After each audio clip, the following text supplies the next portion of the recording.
Here are two brand new carriers at a new development we're looking at. Nice houses, little townhomes. Running. This is a brand new building. These are little carriers actually. Scroll compressors, only that one's running. Suction line's pulling straight in, and if the line's out for temperature, it just shut off and did the carrier noise. 2012 2-ton. That 2 is a 2012 2-ton. Model CA13NA02440G AAA.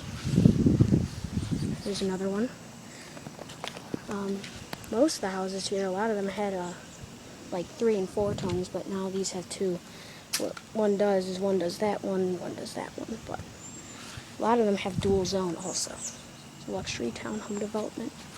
Try and get some more videos. I got a lot of pictures, but anyways, that's about it. Thanks for watching.